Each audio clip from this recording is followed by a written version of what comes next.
श्री कृष्ण चैतन्य प्रभु नित्यानंद श्री अद्वैत गदाधर शिवासादि गौर भक्त वृंद रूप सनातन भट्ट रघुनाथ श्री जीव गोपाल भट्ट दास रघुनाथ एहि छय गोसाई कौरी चरण वंदन यहाँ हैते विघ्न नाशे अभीष्ट पुराण अभीष्ट पुराण अभीष्ट पुराण। पहले तो आज श्री गोपाल भट्ट गोस्वामी जी का तिरोभाव उत्सव है। तिरोभाव उत्सव जो सिद्ध आचार्यों का होता है वो उत्सव का कारण होता है। Tirobhava means disappearance day. Disappearance day एक होता है अपेरेंस डे और एक होता है डिसअपेरेंस डे। प्रादुर्भाव उत्सव या आविर्भाव उत्सव कहते हैं। आविर्भाव उत्सव और प्रादुर्भाव उत्सव को कहते हैं प्रागट्य, अपीयरेंस डे। और जो डिसअपेरेंस डे होता है उसको तिरोभाव उत्सव कहते हैं, कि जिस दिन संत महात्मा आचार्य अपना शरीर छोड़कर जाते हैं इस धराधाम से। लेकिन इसमें एक बहुत सुंदर बात है, रोना उसके लिए चाहिए जो मनुष्य ने जीवन में कुछ नहीं किया। जिस मनुष्य ने जीवन में कुछ नहीं किया, दुर्लभ मनुष्य जीवन पाकर भी उसने भजन नहीं किया और उसने वो अपना लक्ष्य प्राप्त नहीं किया। The most important part and the purpose of life he has not attend. क्योंकि हर बार हम यही बात करते हैं कि हर जिंदगी में, हर योनि में, हर जीवन में हर कुछ पॉसिबल है, सिर्फ भगवत स्मरण, चैंटिंग एंड विजडम, ये सोचने के लिए कि what is the real purpose of my life. तो हमें उसके लिए रोना चाहिए, क्योंकि प्रभुपाद भी, उन्होंने भी यही लिखा है हमेशा कि जो इंसान ठाकुर जी के प्रति कॉन्शियस नहीं है, तभी उन्होंने अपना नाम इस्कॉन रखा, international society of Krishna consciousness, कि जो कृष्ण कॉन्शियस नहीं है, जो कृष्ण की भावना के अमृत में नहीं इन्वॉल्व है, वो तो आज भी मरा हुआ है और कल भी मरेगा। तो उसका वो एक आत्महत्या उसने कब की करी हुई है, जो ठाकुर जी से जुड़ा हुआ नहीं है। और रोना उसके लिए चाहिए जो शरीर जिसने कुछ नहीं काम किया, एक वो कमाई नहीं करी, वो धन नाम का धन जो है, नाम को धन बोला गया है, जिसने वो कमाई नहीं की। और ये हमारे हिंदू धर्म में ही नहीं, वैष्णव धर्म में भी नहीं, सब धर्मों में कोई भी हम सोच ले, सब धर्मों में नाम नाम नाम चैंटिंग, क्योंकि कलयुग में हरेर नाम हरेर नाम हरेर नाम ही केवलम। लेकिन जो सिद्ध आचार्य होते हैं अपने कर्म बंधन से धरती के ऊपर नहीं आते, वो धराधाम पर अवतरण करते हैं, पार्षद होते हैं। और उनका तिरोभाव उत्सव, डिसअपेरेंस डे हम क्यों मनाते हैं? क्योंकि वो अपना पूरा कार्य करके उस दिन वो ठाकुर जी के साथ निकुंज में उनका मिलन हो जाता है, जहाँ से वो आए थे। तो इसलिए उनका राधा रमन, श्री राधा रमन चरण मिलन उत्सव होना चाहिए। आज के दिन को गोपाल भट्ट जी, ये नहीं है कि वो धराधाम से गए तो वो गए ना, वो हमेशा के लिए श्री राधा रमन जी के चरणों के में समा गए, या उनकी एक अनंत सेवा में, इन्फिनिट सेवा में, सर्विस में वो जुट गए।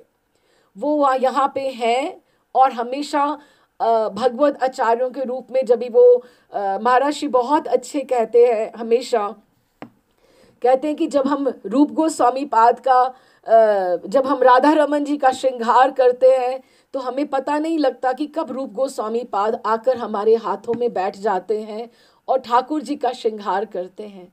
जब हम ठाकुर जी को करघनी पहनाते हैं, नूपुर पहनाते हैं, गोपाल भट्ट जी हमारे हाथों में आ जाते हैं और उनका भाव उदित हो जाता है। हमारे जो आचार्य हैं वो गोस्वामी गण जो राधा रमन जी की सेवा करते हैं, जो सेवा करते हैं उनमें राधा रमन जी की सेवा करते समय श्री गोपाल भट्ट गोस्वामी का गुण मंजरी का भाव हमेशा उसका उद्भावित होता है। तो इसीलिए वो कभी यहाँ से गए नहीं हैं, वो हमेशा यहाँ पर हैं। और तिरोभाव उत्सव हम इसीलिए उसको उत्सवमय मनाते हैं, उत्सवमय रहते हैं। क्यों? क्योंकि ये उनका ऐसा दिन है जब वो अनंत सेवा में, इन्फिनिट सेवा में ठाकुर जी की चले जाते हैं। बोल श्री गोपाल भट्ट गोस्वामी जी की जय, बोल श्री राधा रमन लाल की जय। अभी हम अपने ग्रंथ में प्रवेश करते हैं। थोड़ा सा रिकैप करके हम लोग श्री लोकनाथ गोस्वामी का चरित्र पढ़ रहे हैं और लोकनाथ गोस्वामी का चरित्र, उनका हमने पूर्व आश्रम का पढ़ा। उन्होंने वृंदावन में जिस तरह से उद्धार किया, बहुत सारे 330 के करीब उन्होंने स्थानों को ढूंढा वहाँ पे, क्योंकि वो उस समय वृंदावन जो था वो एक वन ही था। तो वो अब वाला जो वृंदावन है वो ऐसा नहीं था, वो एकदम से फॉरेस्ट था। तो इसलिए उन्होंने वहाँ पे उद्धार किया और उसके बाद रूप गोस्वामी पाद, सनातन गोस्वामी पाद और उनके भतीजे जीव गोस्वामी पाद, रघुनाथ दास गोस्वामी पाद, रघुनाथ भट्ट, मधु पंडित और बहुत बहुत सारे वैष्णव जब वृंदावन में पधारे तो उन्होंने उनका कार्यभार संभाल लिया। और उसके बाद इन्होंने एक राधा रमन जी के मंदिर के पास जो गोकुलानंद मंदिर है वहाँ पर एक कुटिया बनाकर अपने ठाकुर श्री राधा विनोदी जो उन्हें किशोरी कुंड से प्राप्त हुए थे उसकी उनकी सेवा में वो जुट गए। अब रूप गोस्वामी पाद, सनातन गोस्वामी ने का तिरोभाव हो गया, वो चले गए। और रघुनाथ दास गोस्वामी महाप्रभु के जाने के बाद राधा कुंड में ही हैं। रघुनाथ भट्ट भी चले गए।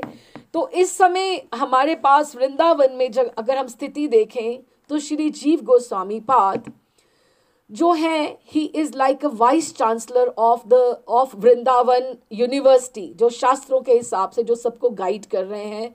वो है सबसे छोटे लेकिन most intelligent in the group. वहाँ पे उनका मन है कि अब ये जो सब ग्रंथ यहाँ पे लिखे गए हैं, अब ये वृंदावन से बंगाल में कैसे जाएं, पुरी की तरफ कैसे जाएं, क्योंकि प्रिंटिंग प्रेसेस है नहीं, तो उनका किस तरह से प्रचार होगा। तो उसके लिए इनको 3 यहाँ पे नेक्स्ट बैच जो आया है वृंदावन में, वो नरोत्तम, श्रीनिवास जी का और श्यामानंद जी का आया है। श्यामानंद जी की दीक्षा बंगाल से ही हुई थी पहले, हृदय चैतन्य से, और श्रीनिवास जी ने दीक्षा ली श्री गोपाल भट्ट गोस्वामी जी से। और श्री नरोत्तम की जो दीक्षा है अभी बाकी है, अभी वो नहीं हुई है। तो जीव गोस्वामी पाद चाहते हैं कि इन तीनों को बहुत सारे शास्त्रों के साथ उड़ीसा भेजा जाए और ये नाम प्रचार करें। और सबसे जो बात विघन में आ रही है, नरोत्तम ठाकुर की दीक्षा की बात आ रही है और वो किस तरह से हल होगी उसके बारे में हम पढ़ने जा रहे थे पिछली बार। क्योंकि इस समय हमारे पास लोकनाथ, भूगर्भ, गोपाल भट्ट और जीव गोस्वामी पाद ही वृंदावन में हैं। एंड जो लोकनाथ गोस्वामी पाद हैं वो इस समय he is the eldest one, सबसे वो बड़े हैं। नरोत्तम ठाकुर ने अपने मन ही मन में उनको गुरु मान लिया है, लेकिन उनका एक प्रतिज्ञा है कि उनको किसी को दीक्षा नहीं देनी है। श्रीनिवास गोपाल भट्ट गोस्वामी जी के शिष्य हुए। श्यामानंद जी ने श्री जीव से आश्रय लिया, शिक्षा उनसे ली, उनके शिक्षा गुरु थे। और नरोत्तम ने मन ही मन लोकनाथ गोस्वामी को गुरु के रूप में वरण कर लिया। श्री जीव ने तीनों की शिक्षा का भार ग्रहण किया। जीव गोस्वामी ने इन विद्यार्थियों को हर प्रकार से उपयुक्त जानकर, कैपेबल जानकर, शिक्षा दीक्षा समाप्त होने पर प्रचार कार्य में अपॉइंट करने का निश्चय किया कि मैं इनको ये आगे जाएं बंगाल में और सारा का सारा प्रचार करें। नरोत्तम की दीक्षा नहीं हो रही थी, लेकिन उन्होंने संकल्प कर लिया था, मन में एकदम से सोच लिया था कि मुझे लोकनाथ गोस्वामी जी से ही दीक्षा लेनी है। लोकनाथ गोस्वामी का अपना एक संकल्प था, उनका अपना डिटर्मिनेशन था कि मैं जीवन पर्यंत किसी को दीक्षा नहीं दूंगा, क्योंकि उनमें इतनी ही वॉज सो हम्बल, उनमें इतनी दैन्यता थी।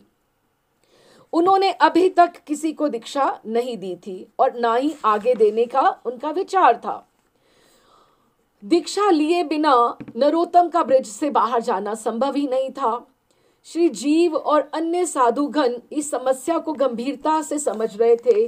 सभी ने एक बार मिलकर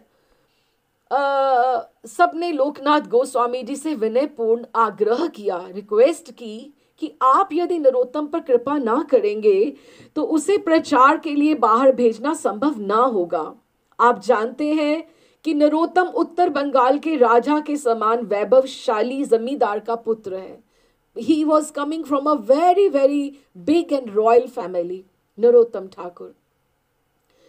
और उसके अतुलनीय वित्त वैभव का उत्तराधिकारी है कि उनके पास इतना जमींदारी है, वहां पे इतना पैसा है वहां पर कि वो चाहे तो वो किसी को भी प्रभावित कर सकते हैं। लेकिन नरोत्तम में इतनी दैन्यता है कि वो आपके चरणों में गिड़गिड़ा रहे हैं कि मुझे आप दीक्षा दीजिए।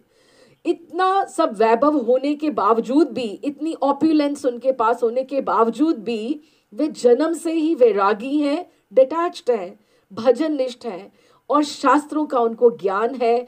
और and he is perfect in everything, कि वो हर तरह से एक शिष्य होने के योग्य हैं। अपने आदर्श चरित्र से प्रभाव के कारण वो उत्तर बंगाल में महाप्रभु के धर्म के प्रचार करने के लिए जितने वो उपयुक्त हैं, कोई दूसरा इतना कैपेबल नहीं है। तो आपको उनको दीक्षा देनी चाहिए। पर निगूढ़ भजन में रत इन्वॉल्व वो इतने रहते थे। लोकनाथ गोस्वामी भजनानंद में अपने मस्त रहते थे। वो अपने निश्चय में डिटर्मिन्ड रहे कि मुझे दीक्षा नहीं देनी है। उनका एक ही उत्तर था कि मैंने शिष्य ग्रहण न करने की जो प्रतिज्ञा की है, मैं उससे बंधा हुआ हूं और उसे भंग करना मेरे लिए असंभव है, इम्पॉसिबल। आप लोग मेरी लाचारी पर ध्यान दें, उसके विपरीत मेरे से आग्रह ना करें, यही मेरी आपसे हाथ जोड़कर प्रार्थना है। अब इतने बड़े वयोवृद्ध, सबसे एल्डेस्ट तो श्री लोकनाथ गोस्वामी पाद ही हैं। अब इनको क्या कहा जाए? गुरु तुल्य लोकनाथ से अब और कोई क्या कहे? सब निराश हो गए और निरुत्तर हो गए और शास्त्रों के प्रचार का उनको भेजने का कार्य सब उस तरह से ही रह गया। पर नरोत्तम अपने संकल्प में और अधिक दृढ़ थे। वो अपना इतना दृढ़ थे, लोकनाथ उन्हें शिष्य रूप में ग्रहण करें या ना करें, उन्होंने तो उन्हें गुरु मान ही लिया था। उन्होंने अपने मन से उनको गुरु मान लिया था कि मुझे दीक्षा लेनी है तो इन्हीं से लेनी है और अपना जीवन उनकी ही, अपने गुरु की सेवा पूजा में ही मुझे व्यतीत करना है।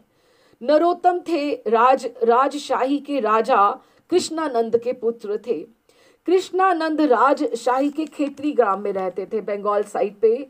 वो बहुत ही एक राजसी वैभव था उनका, बहुत अमीर थे। राजा उनकी उपाधि थी। उपाधि मीन्स डेजिग्नेशन। और बहुत दिनों तक उनकी कोई संतान नहीं हुई थी। और बहुत पूजा पाठ और यज्ञ के पश्चात नरोत्तम उनके एकमात्र इकलौते पुत्र थे। उनका और कोई भी संतान नहीं थी और वो बहुत धन्य हुए थे कि नरोत्तम जैसे पुत्र की उनको प्राप्ति हुई।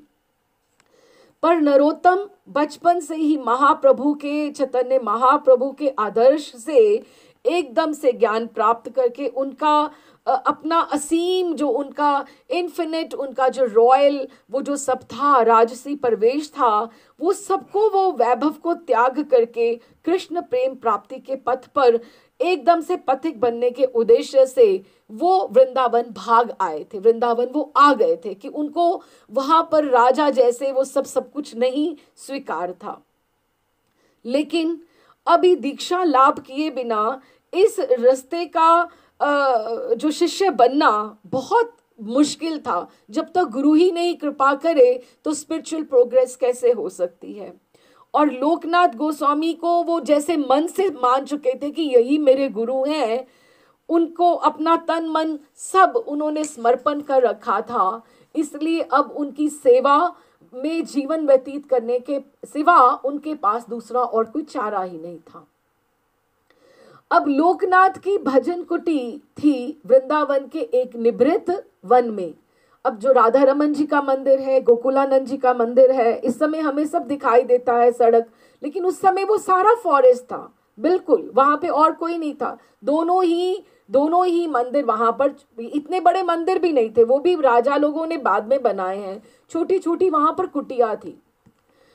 तो नरोत्तम ने भी उनकी कुटिया के थोड़ी सी दूर एक झोंपड़ी डाल ली और उसमें रहकर वे भजन करने लगे। उनका मुख्य भजन था लोकनाथ गोस्वामी के एकांत भजन में वो जो भी पॉसिबल सेवा कर सकते थे उनके लिए वो कर रहे थे। वे उनके पास डायरेक्टली नहीं जाते थे और ना ही उनसे बात करते थे। ऐसा करेंगे अगर तो वो उनका अपने गुरु का टाइम वेस्ट करेंगे ना, कि अगर उनके साथ जाकर उनके बात करें कि कुछ ऐसा चाहिए ना, बल्कि ऐसा करके उल्टा वो उसके भजन में बाधक ही बनते, बल्कि वो एक गार्ड की तरह, एक उनके रक्षक की तरह जैसे मृदु स्वर में थोड़ा थोड़ी आवाज में गाते हुए उनकी कुटिया के इर्द गिर्द महामंत्र करते करते चक्कर लगाते, और कोई आता तो उसको समझा बुझाकर, कोई जरूरी काम नहीं होता तो उसको बाहर बाहर से उसकी जिज्ञासा को शांत करके, ताकि गुरुदेव के भजन में बाधा नहीं पड़े। अच्छा, तो वो उनकी एक देह रक्षक की तरह मृदु स्वर से हरिनाम करते हुए उनकी कुटिया के चारों ओर चक्कर लगाते। गुरु की जैसे परिक्रमा हो रही है, राधा विनोदी की परिक्रमा हो रही है, इस बात पर दृष्टि रखते कि कोई भी किसी प्रकार उनके भजन में कोई भी इंटरप्शन ना डाले, कोई बाधा ना आए। समय मिलने पर जीव गोस्वामी का संग करते और उनसे शास्त्रों का अध्ययन करते। लोकनाथ जी की और भी ना जाने कितनी सेवा करने का उनके मन में प्राण उनके व्याकुल रहते थे कि मैं अपने गुरु के लिए क्या करूं, लेकिन वो डायरेक्टली उनके आगे नहीं जा सकते थे। वे यही सोचा करते कि वे कब किस प्रकार अलक्षित रूप से मीन्स हिडन वे से, सीक्रेटली उनकी सेवा करके वो धन्य हो। अकस्मात उनको एक उपाय सूझा। ये जो नरोत्तम ठाकुर और लोकनाथ जी का संबंध है दीक्षा का और गुरु शिष्य का, पूरा हिस्ट्री में ऐसा हमें कहीं नहीं मिलता कि किसी ने गुरु की इतनी सेवा की हो और दीक्षा की लालसा। और दीक्षा कितनी मुश्किल है। दीक्षा का अर्थ है कि आपको दिशा जो मिल जाए, आपको एक ट्रैक मिल जाए, उसके ऊपर आप प्रोग्रेस कर दें। कि नरोत्तम ठाकुर और लोकनाथ जी के जो है, उसके अलावा आपको कोई नहीं, आपको इतना जोड़ का मतलब इसके कंपैरिजन का कोई भी आपको नहीं मिल सकता गुरु और शिष्य की जोड़ी। और नरोत्तम ठाकुर उनके एकमात्र शिष्य हुए। बाद में जब भी हम पढ़ेंगे तो एकमात्र शिष्य हुए कि उनकी निष्ठा देखते हुए, उनका डिटर्मिनेशन, संकल्प देखते हुए उनको अपनी प्रतिज्ञा भंग करनी पड़ी।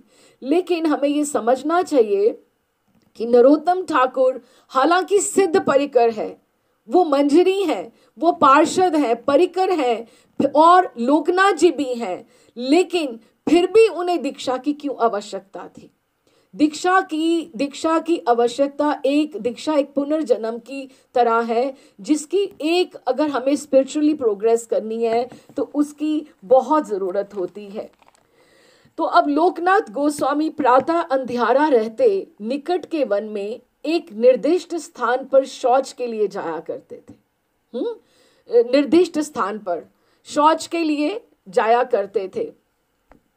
नरोत्तम ने सोचा उनके मेहतर का कार्य वे आसानी से कर सकते हैं। मेहतर का कार्य वो आसानी से कर सकते हैं। तो उन्होंने सोचा कि वे उनका मेहतर का कार्य वे आसानी से कर सकते हैं, क्योंकि वो जैसे 3 साढ़े 3 बजे उठ के रात्रि में, क्योंकि 4 साढ़े 4 बजे 5 बजे ठाकुर जी को अगर उठाना है और उनकी मंगला करनी है तो वो 3:30 बजे उठ के जाया करते थे। तो नरोत्तम ने सोचा उनके मेहतर का कार्य वे आसानी से कर सकते हैं।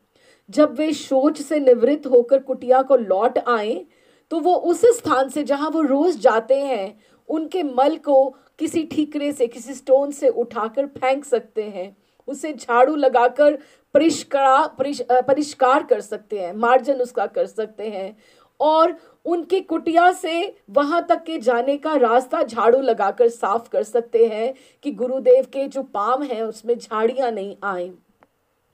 इससे लोकनाथ के शौच जाने के स्थान की सफाई तो होगी, उनके अपने अंतर की भी सफाई होगी। किनकी? नरोत्तम ठाकुर की। अब नरोत्तम सिद्ध परिकर हैं, फिर भी उनको हमेशा ये लगता था कि मैं राजा के बेटे होने करके मेरे मन में एक अभिमान जैसे है कि मैं एक बड़ी अच्छी रॉयल फैमिली से आता हूँ, तो अगर मैं इस तरह की सेवा करूँगा, इस तरह का कार्य करूँगा, तो मेरे मन का वो जो अहंकार है, वो जो पर्दा है, वो भी हटेगा।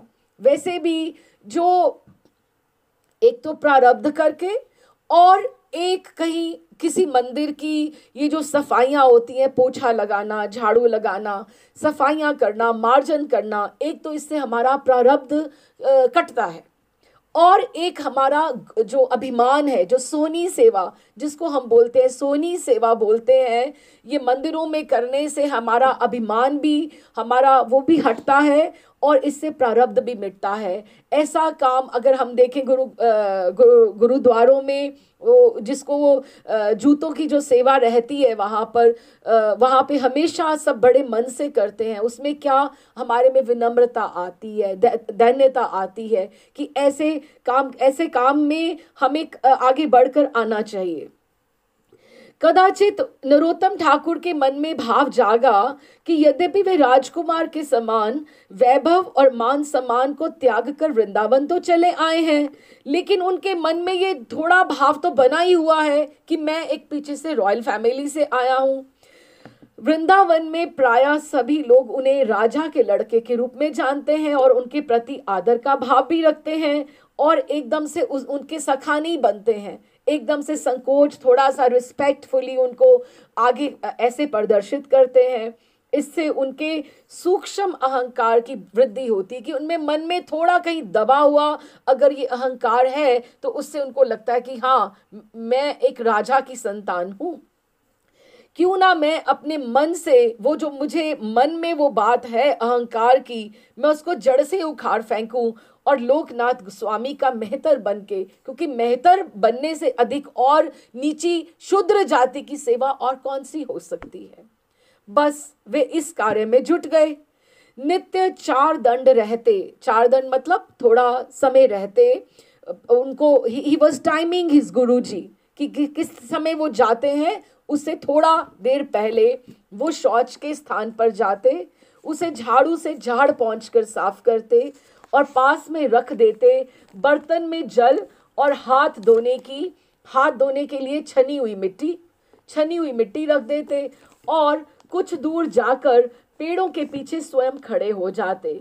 जब लोकनाथ ओट में खड़े हो जाते, शौच से निवृत्त होकर चले जाते, तो एक ठीकरे से मल उठाकर उस स्थान को झाड़ू से परिष्कार कर देते, झाड़ू को निकट के एक स्थान में मिट्टी के नीचे छिपाकर वो रख देते कि अगले दिन कैसे इसको यूज करना है। जे स्थाने गोसाई करीन बहिर्देश, से स्थाने जाई करे संस्कार विशेष, उसको पवित्र कर देते। मृतिका मिट्टी, शौचेरे लागी माटी छानी आनी, कि मिट्टी को छान कर, क्योंकि साबुन वगैरह तो वहां होता नहीं, रज से ही हाथ धोए जाते थे, तो मिट्टी को छान कर वहां पर पास रख देते और थोड़ा सा जल भी। नित्य नित्य एई मत करेन सेवने, झाटी गाछी पूती राखे माटी रे भीतरे, झाटी मीन्स झाड़ू, झाड़ू को गाछी पूती क्लीन करके माटी रे भीतरे, उसको मिट्टी में छिपा देते, बाहिर करी सेवा करे आनंद अंतरे। उन्हें ये अपने गुरु की सेवा करके एकदम से आनंद मिल रहा था कि मैं अपने गुरुदेव को, मैं कितनी मेरे को बड़ी सेवा मिल गई है। ये सेवा करके वे अतिशय आनंद का अनुभव करते।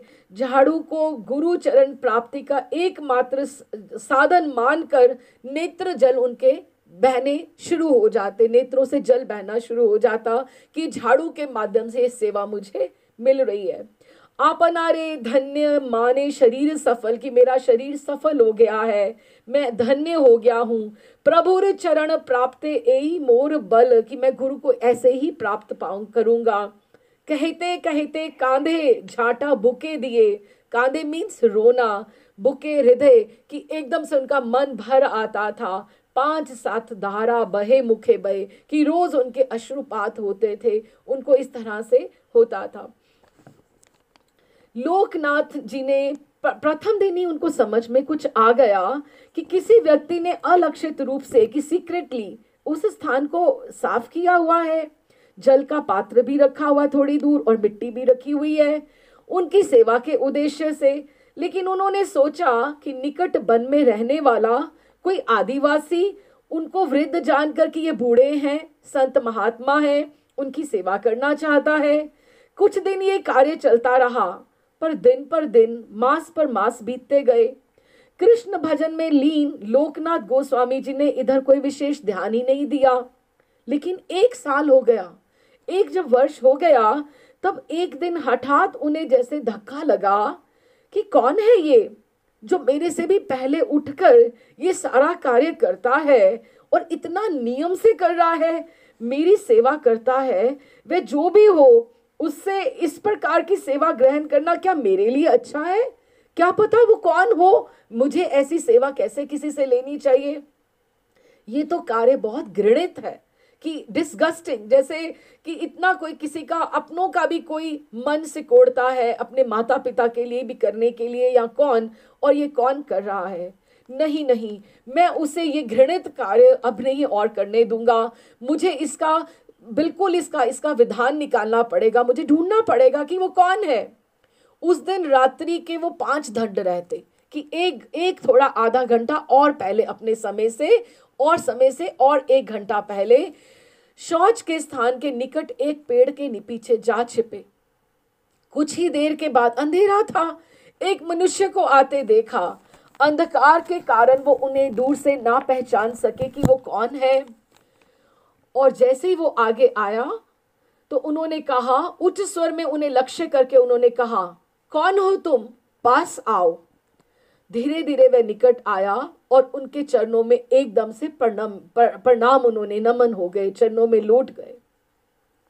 अंधकार के कारण निकट आने पर भी वे उसे पहचान ना सके। दोनों हाथों से उसे उठाकर खड़ा करते हुए पूछा, कौन हो तुम? नरोत्तम, नीचे सिर किए मंद स्वर में उन्होंने उत्तर दिया, नरोत्तम तुम, रोज तुम ही ये कार्य करते हो? वेदना और विस्मय भरे स्वर से उन्होंने पूछा। नरोत्तम के बिना कुछ कहे उसने सिर उन्होंने और नीचा कह लिया। कैसे कहते कि हाँ गुरुदेव, मैं ही इतने दिनों से ये कार्य कर रहा हूं। लोकनाथ जी बोले, राजा के लड़के होकर और इतना घृणित कार्य, मेहतर का कार्य नहीं, ये कार्य मैं तुम्हें नहीं करने दूंगा। कल से यहां बिल्कुल नहीं आना। प्रभु, राजघराने में मैंने जन्म लेकर भी मैं कंगाल हूं। मुझे कोई शिष्य के रूप में स्वीकार करने के लिए तैयार नहीं है। मैंने मन ही मन आपको गुरु माना है। कृष्ण कृपा प्राप्त करने के लोभ से संसार को मैं त्याग कर वृंदावन चला आया, पर मैं निराश्रय हूं। मुझे किसी ने सहारा नहीं दिया। कृष्ण प्राप्ति का जो मैं प्रकृत पथ है उसको खोज ही नहीं पा रहा हूं। गुरु की कृपा के बिना कृष्ण प्राप्ति नहीं संभव है। गुरुदेव, आप ही को गुरु मानकर आपके चरणों में सदा के लिए मैं अपने मन को दे चुका हूं, आत्मसमर्पण कर चुका हूं। लोकनाथ गोस्वामी का हृदय एकदम से विचलित हो गया। उस नरोत्तम ठाकुर की ये बातें सुनकर वे खड़े सोचते रहे, नरोत्तम है तो ऊंचा अधिकारी, महाप्रभु का चिन्हित दास भी है और दीक्षा के सभी प्रकार से योग्य, पर मैं अपनी प्रतिज्ञा कैसे भंग करूं? कैसी कठिन परिस्थिति में डाल दिया है इसने मुझे। लंबी सांस खींचते हुए नरोत्तम ने लोकनाथ प्रभु को दंडवत की और वहां से चल दिए।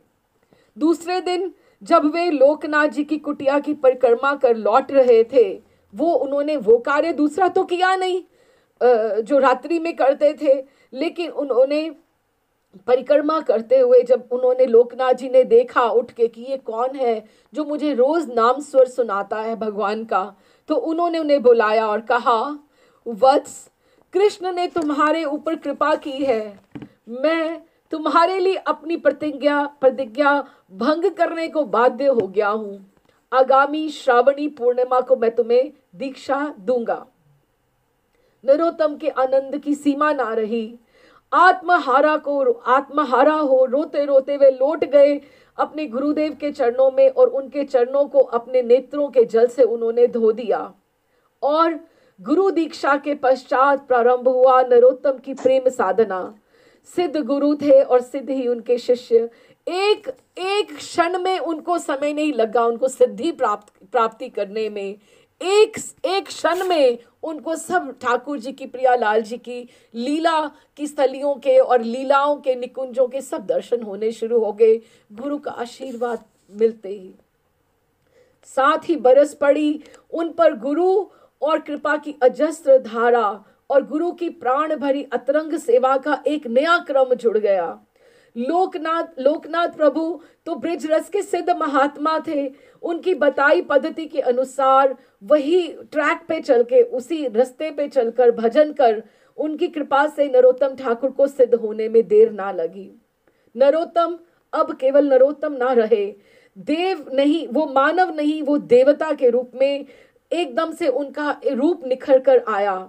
रूप में लोग उन्हें जानने लगे। जो पहले राजपुत्र होने के कारण उनके प्रति संकोच का भाव रखते थे, अब उनकी इतनी स्पिरिचुअल प्रोग्रेस करके, आध्यात्मिक उपलब्धि के कारण, उनकी तपस्या को, उनके भजन को देखकर सिद्ध आनंद मूर्ति के आगे श्रद्धा और नतमस्तक होने लगे, उन्हें प्रणाम करने लगे।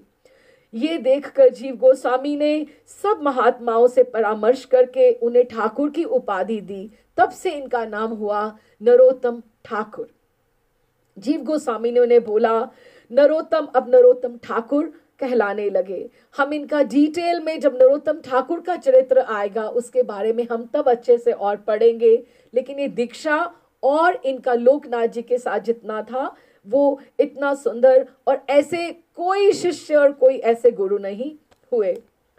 एक दिन जीव गोस्वामी पाद ने लोकनाथ गोस्वामी की कुटिया पर जाकर उनसे कहा, श्रीनिवास और श्यामानंद को हम महाप्रभु के भक्ति धर्म के प्रचार के लिए गौड़ बंगाल भेजना चाहते हैं, उनके साथ नरोत्तम को भी भेजना चाहते हैं, आप कृपा करके अनुमति प्रदान करें। लोकनाथ गोस्वामी की आयु अब लगभग 100 वर्ष की हो चुकी थी। 100 वर्ष के वो वृद्ध थे। सबसे पहले लोकनाथ गोस्वामी भूगर्भ जी के साथ वृंदावन आए थे और रूप सनातन, रघुनाथ भट्ट जी सब जा चुके थे, महाप्रभु भी जा चुके, नित्यानंद प्रभु, अद्वैताचार्य सब जा चुके हैं, सबके तिरोभाव हो गए हैं और अब इनकी 100 वर्ष की आयु हो गई थी।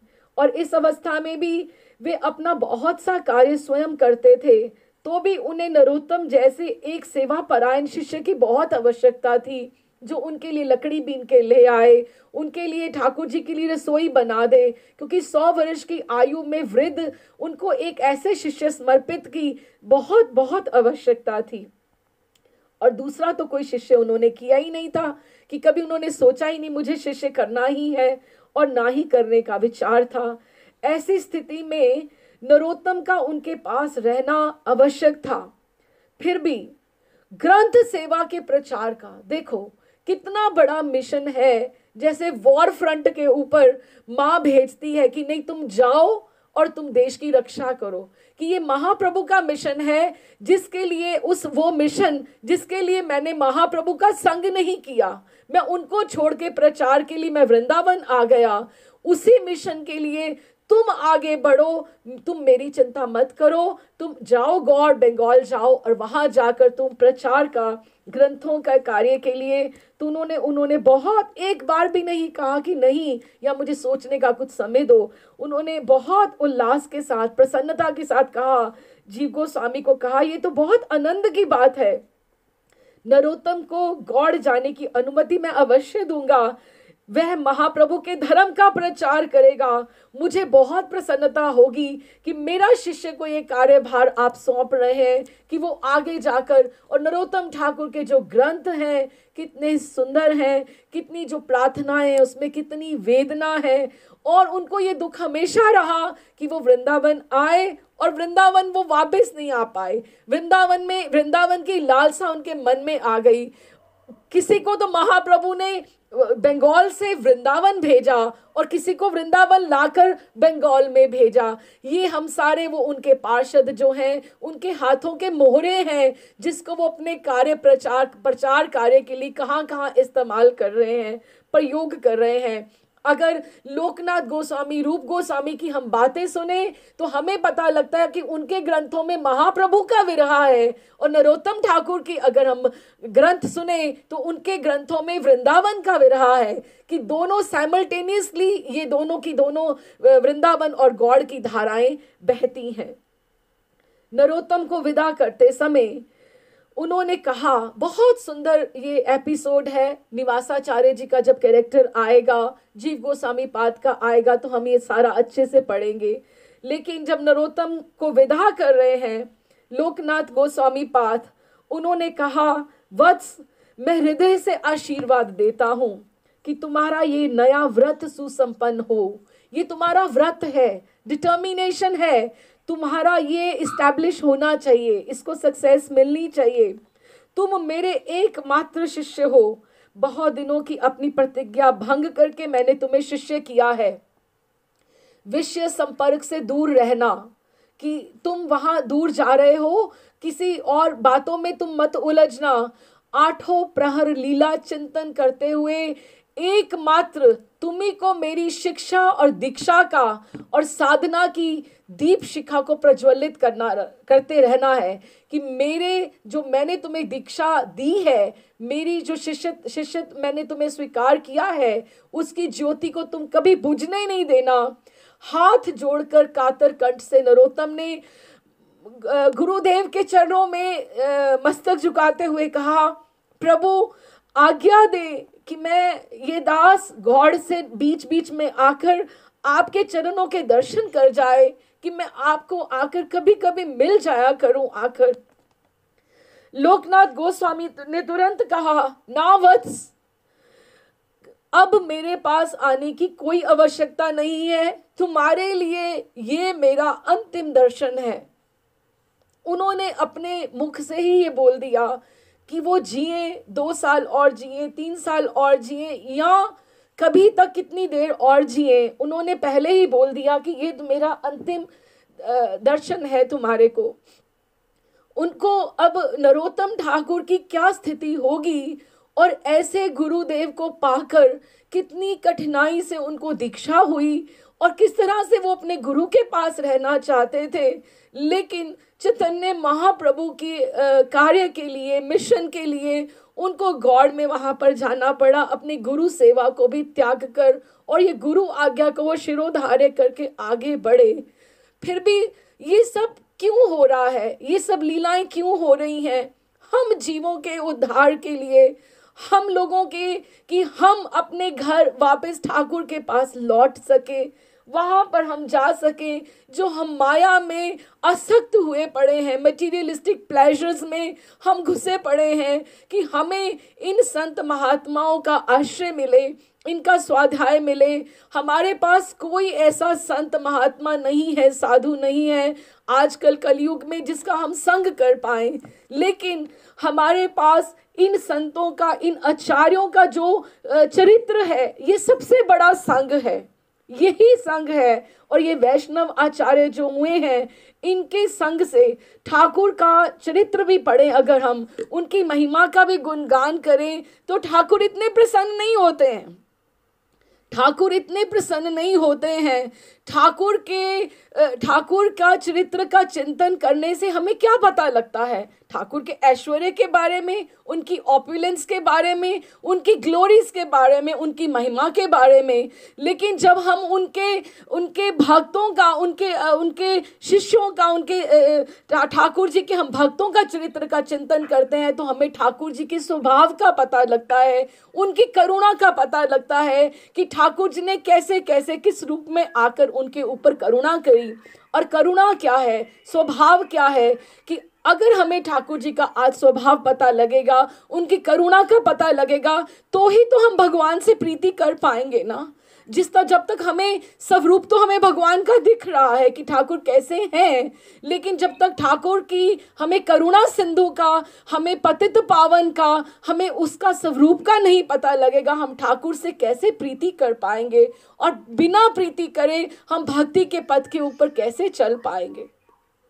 इसीलिए ये भक्तों का चरित्र का गान करना, चिंतन करना, this is the direct association which we can get of आचार्यस। इससे अलावा ठाकुर जी की कृपा पाने को, जैसे किसी माँ को उसके सामने अगर माँ को बुलाना हो तो उसके बच्चे को आप अच्छे से बात करो, उसके साथ प्रीति पूर्वक बात करो, तो एकदम से माँ भी सॉफ्ट हो जाती है। तो हम जब भक्तों के चरित्र का गान करते हैं तो ठाकुर जी को बहुत प्रसन्नता होती है कि ये मेरे शिष्यों का ये शिष्य है। इसीलिए परंपरा का विधान है कि गुरु परंपरा से ही दीक्षा लेनी चाहिए। जिस तरह से हम गोपाल भट्ट जी की परंपरा से आते हैं, हमारी वंश परंपरा कहाँ से है, प्रभुपाद जी की वंश परंपरा कहाँ से है, इसीलिए परंपरा से दीक्षित होने का, क्योंकि हमारी डायरेक्ट अप्रोच ठाकुर जी तक नहीं है। हम कम से कम एक अपने गुरु, उनके गुरु हम कहीं तो बता सकते हैं कि हाँ, हमारे ऊपर गोपाल भट्ट जी का, राधा रमन जी का, हमारे इष्ट का हमारे ऊपर आश्रय है, हम उनके आश्रय में हैं, उनका कृपा का हाथ है। इसीलिए ये डायरेक्ट एसोसिएशन बहुत बहुत जरूरी है। हाथ जोड़कर कातर कंठ से नरोत्तम ठाकुर ने कहा, लोकनाथ गोस्वामी को कि आज्ञा दे कि मैं बीच बीच में आकर आपके चरण का दर्शन कर जाया करूं। और लोकनाथ गोस्वामी ने तुरंत कहा, ना वत्स, अब मेरे पास आने की कोई आवश्यकता नहीं है, ये तुम्हें मेरा अंतिम दर्शन है। नरोत्तम इस वज्र आघात को सहन ना कर सके, उसी समय वो मूर्छित होकर भूमि पर अपने गुरुदेव के चरणों में वो गिर पड़े। आप सोच के देखिए कितना बड़ा त्याग गुरु का और कितना बड़ा शिष्य का। भगवान के नाम प्रचार के लिए बाहर जब ज्ञान हुआ उन्होंने गुरुदेव से मांगी कि मुझे आप अपनी चरणों की पादुका दे दीजिए, कि मैं पादुका को लेकर, जैसे भारत जी राम जी की पादुका को लेकर राज्य को संभालते रहे, तो मैं आपके चरणों की पादुका को लेकर मैं इतना बड़ा कार्य मैं संभालने जा रहा हूँ। आपकी कृपा के बिना मेरे से ये सब संभव नहीं है।